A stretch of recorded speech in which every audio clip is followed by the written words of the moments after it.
What's up, yo? Alright, set this down. Something like that. Yeah, that'll work. Alright, so on my way home from work, I was really trying to gather an idea, trying to get some themes for these videos I'm doing. I really like doing these videos. It just helps me process my thoughts. But I'm just going to kind of talk about the aftermath of Sean and Izzy.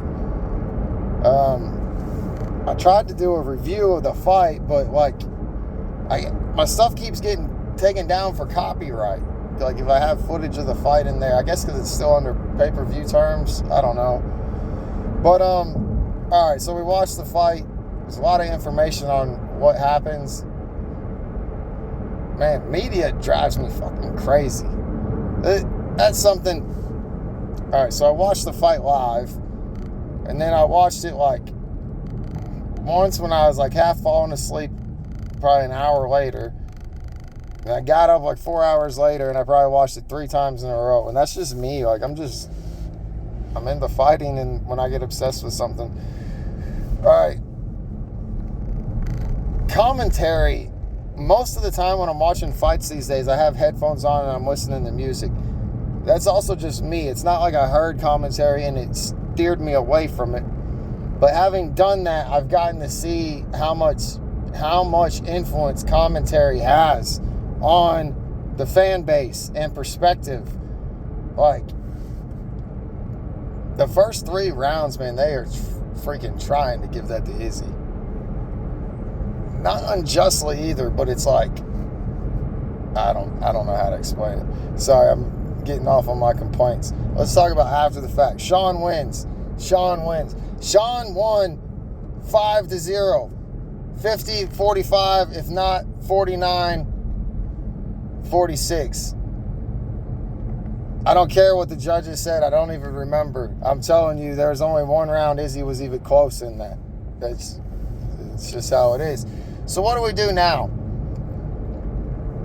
The immediate knee-jerk reaction is, well, obviously, Izzy gets a rematch. Nah, fuck that. And I'm a huge Izzy fan. The reason I say fuck that, Izzy just got a fucking rematch from a fight that he wasn't winning.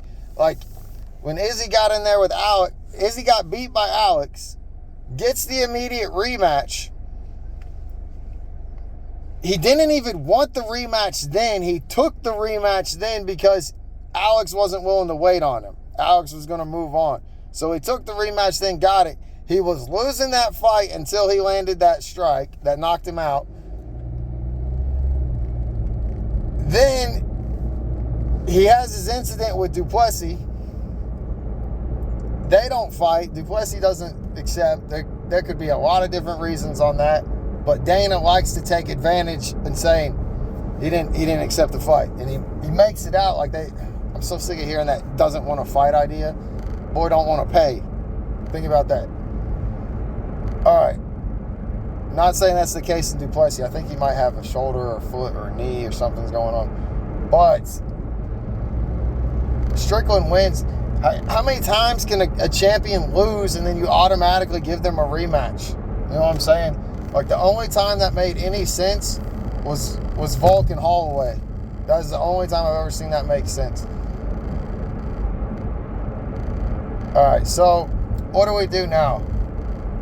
Well, if Izzy wanted a break, Izzy's got the time for a break right now. And Izzy is going to be able to sell a fight against anyone. Like, people are going to want to see Izzy just because of his characteristics. But let's say Izzy's quiet. Right now, people would be happy to see Izzy versus Duplessis. If Izzy doesn't get the rematch, who's up to fight Sean Strickland? It would make... This is tricky. I think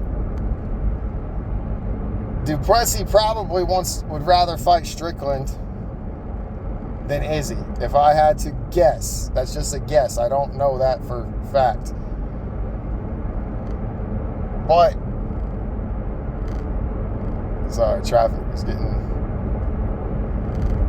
he might have just worked himself out of being number one contender by not seizing the opportunity. You know what I mean? Like, which, you know, if you have an injury, you have an injury. I don't know. But I don't feel like Sean and Duplessis is a popular fight. I just don't see a lot of people giving a crap about that. I think Sean is about to start getting some respect for his way to sell a fight. A lot of times it seems like the media is joking it. Even Dana's like, this guy's a loose cannon and this and that. Why is it that Conor can snap his fucking ankle and leaning against the cage, and he's in a fit of fucking rage and humiliation and mouth all this fucking ridiculous shit that he should have been punished for, talking about getting Dustin Poirier hit by the fucking mob or whatever and killed. And the fans are gonna encourage it like he had this all plot out and he's a great mastermind of selling a fight. The dude just went off his fucking rocker.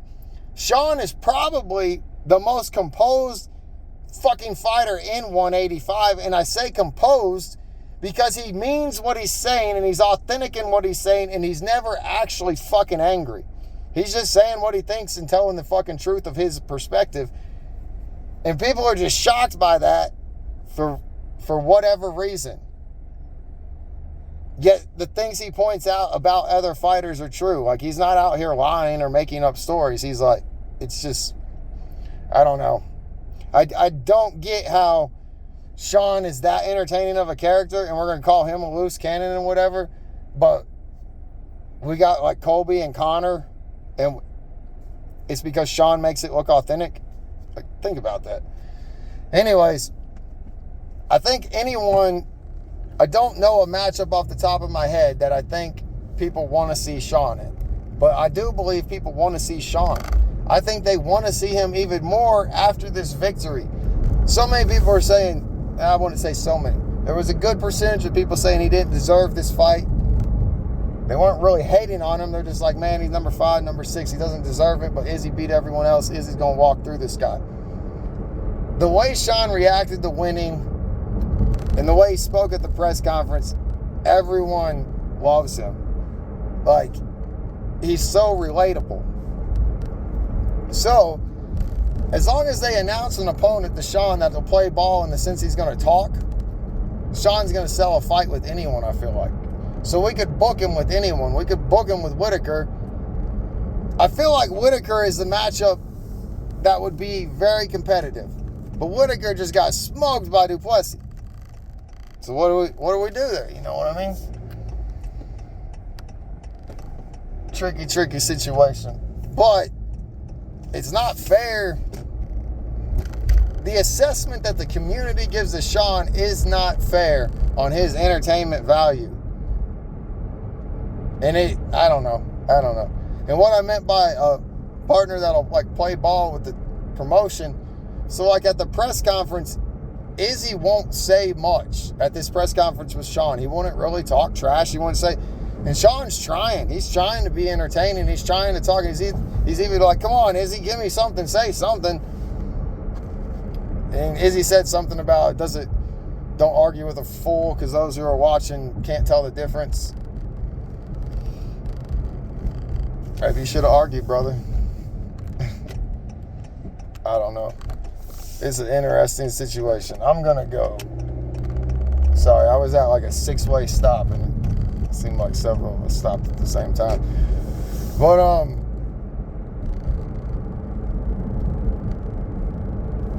in short, what do we do after this fight, matchmaking-wise?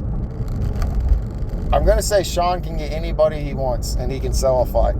And if Dana and Hunter and them would wake up and see that, I don't think that's a problem. I don't believe Izzy is entitled to an immediate rematch. He just fucking had one, and he snuck out of that one alive. And dude, I am a huge Izzy fan, so like, I'm not being a hater by any means. That's just what happened. I still want to see Izzy and Duplessis, so why not have them fight? But just something else I'm thinking about. I see Sean smoking Marvin. Man, Sean lost to Jared. Did Sean lose to Jared Cannonier? I need to go back and look at all this. I feel like if Sean beats Whitaker, Sean can beat everyone in the top 5, top 6, 7, 8, just like Izzy did. Yeah. All right, I'm at 10 minutes. That's all I got.